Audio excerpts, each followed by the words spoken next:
Good thing. All the attention on him and Meghan. They don't like it, Maureen.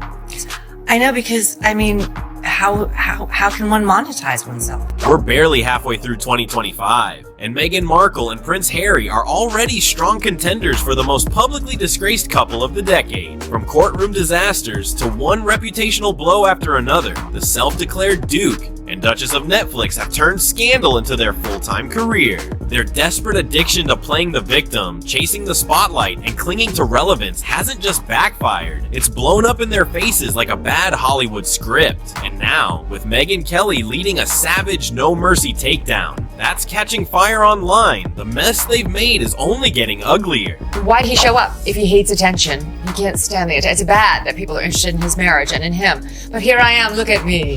And then he did another little bit on how he's not settling his case against Rupert Murdoch on the phone hacking scandal, because it's about accountability. It's about accountability, because he really has a real issue with how he's been treated by the press. The world is being reminded this was never a fairy tale. It's been 5 years of public relations chaos, built on lies, manipulation, and jaw-dropping arrogance. They say karma takes its time, but for Meghan and Harry, it's arriving like an express delivery, and Megyn Kelly just signed for it. With a relentless barrage of critiques backed by cold, undeniable facts, Kelly isn't just tossing shade. She's pulling back the curtain on what millions already believe. Meghan and Harry aren't victims, they're the masterminds behind their own collapse. They called it a royal escape, but what they really ran from wasn't oppression, it was accountability. And instead of creating a life rooted in service and humility, they built a circus fueled by scandal. I Googled news you, and there were people who are fascinated by everything you're doing all the time.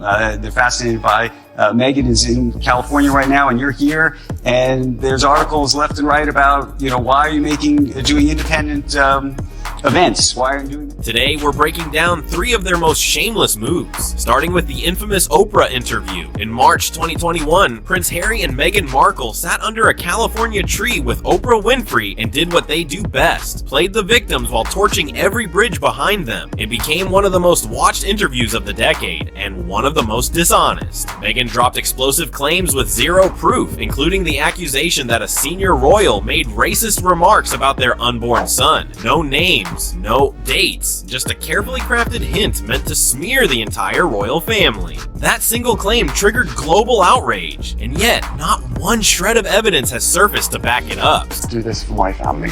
This is not a surprise to anybody. It's really sad that it's got to this point, but I've got to do something for my own mental health, for my wife's, and for Archie's as well, because I could. In fact, Prince William was forced to publicly declare, "We're very much not a racist family." Then came the whopper about Archie being denied a title because of his skin color completely false. According to royal protocols established over a century ago, great-grandchildren of the monarch don't automatically receive titles. Meghan either didn't care to research that or counted on the public not knowing. And let's not forget the dramatic claim that Meghan was silenced. In reality, her own PR team was working behind the scenes the entire time. Emails revealed during legal proceedings later showed Meghan actively coordinating with press surrogates. Silenced? Hardly. Rather than shedding light on any real injustice, that interview only served to divide families, mislead the public, and paint the Sussexes as martyrs. Meghan and Harry, these absolute cretins, decide to inject themselves into the devastation in Los Angeles for one reason. You know what they really need? Us. What they need is us. And honestly, Stu, you go there, you don't make a mention, no, you don't get. All while cashing their Netflix checks. Naming a child is meant to be a personal, meaningful choice. But in 2021, Harry and Meghan twisted it into a calculated PR stunt by naming their daughter Lilibet, the deeply intimate nickname used only by the Queen's closest family. They hijacked the late monarch's legacy for branding power. The couple claimed they had the Queen's blessing, but palace insiders quickly pushed back, saying Her Majesty was never asked. Even BBC royal correspondent Johnny Diamond reported the palace's firm denial. Harry and Meghan were so furious over the BBC's coverage that they threatened legal action, yet they still failed to produce a shred of proof showing the Queen's approval. This wasn't a tribute, it was appropriation, and all of it came after they had spent more than a year publicly attacking the monarchy. And the British population, answers to you, sort of, they're your subjects. Maybe they do need to see you during times of tragedy. You're in America now, and we don't give a shit. Exactly right.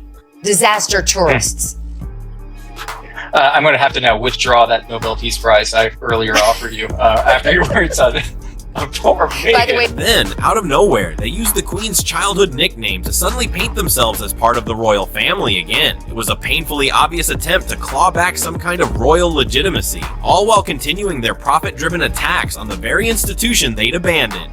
And perhaps the most unsettling part was the timing. Lilibet Diana was born just weeks after the explosive Oprah interview and the funeral of Prince Philip, a perfect storm of media sympathy, exploited to the max. The name wasn't chosen to honor the Queen. It was a marketing move for Meghan. Less than 48 hours after the heartbreaking school shooting in Uvalde, Texas, where 19 children and 2 teachers were murdered, Meghan Markle showed up at a memorial site, camera crew in tow. Wearing a baseball cap, she laid flowers and posed in solemn silence. Meanwhile, her team distributed the photos to international outlets. The problem? She had no connection to the victims, wasn't invited by any of the families, and didn't coordinate with local officials. This wasn't an official visit, it was a PR stunt. A grieving community was used as the backdrop for Meghan's empathy branding. Local law enforcement later confirmed she didn't meet with a single victim's family and made no significant donation. Even media allies questioned her motives behind closed doors. Meghan later tried to defend the trip by saying she went as a mother. I don't know, maybe she does care.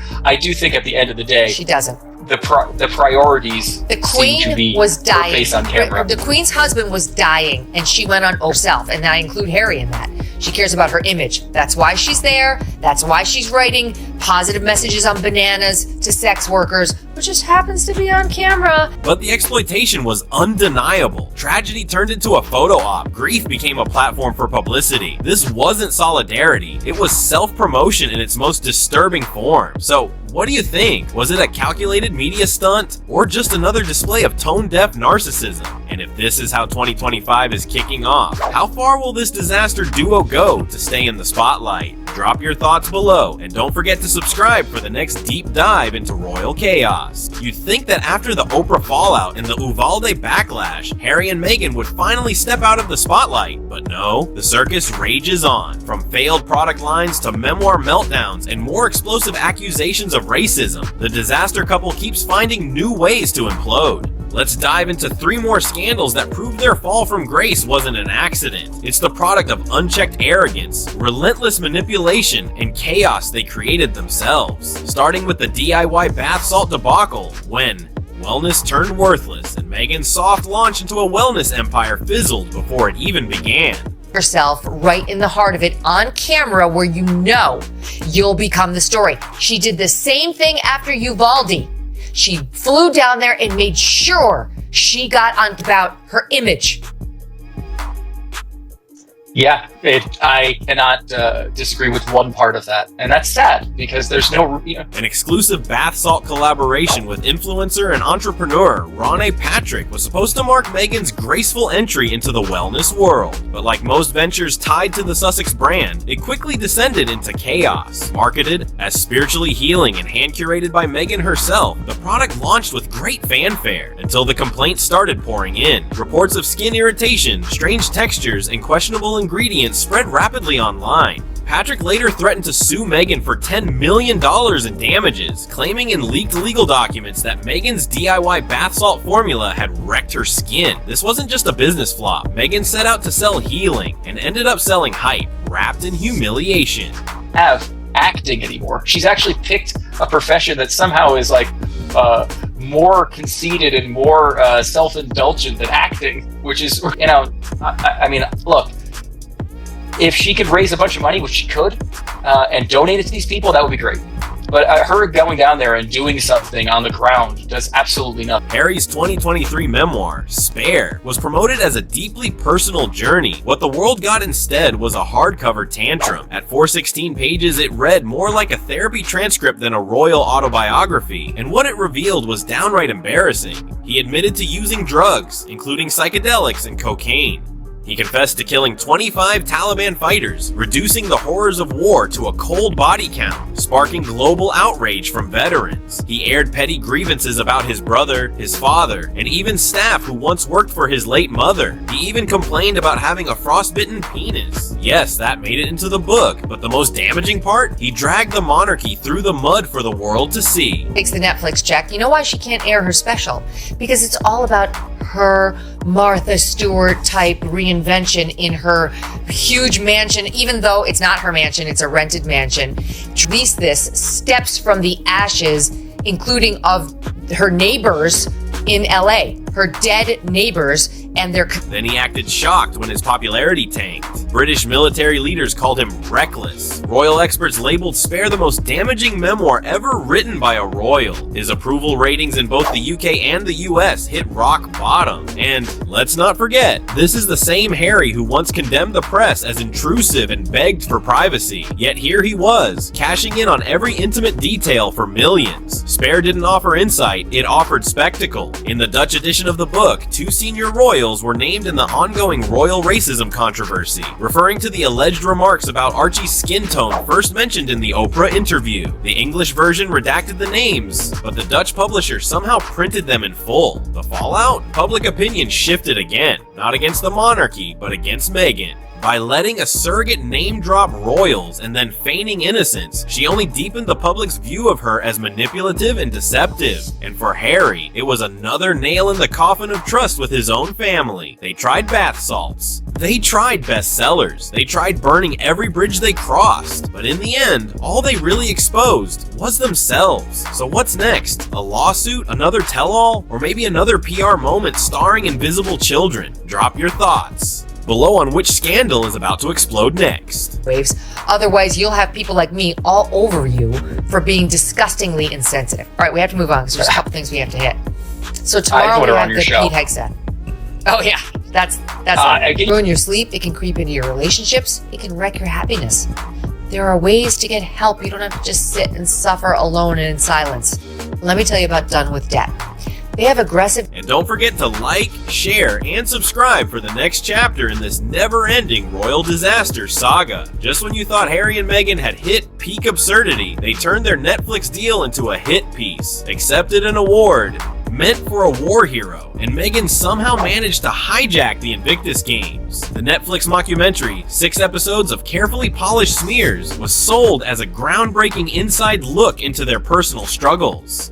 In reality, Harry and Meghan became a high-budget propaganda reel, a one-sided, meticulously crafted attack on the royal family. Then came the Pat Tillman Award. This was narcissism crashing straight into the battlefield. Few moments have offended veterans and patriots more than hearing Meghan and Harry would be honored with the Pat Tillman Award for service. Let's be clear, Pat Tillman walked away from a multi-million-dollar NFL career to fight in Afghanistan. He died in combat. His name represents sacrifice, integrity, and selfless duty.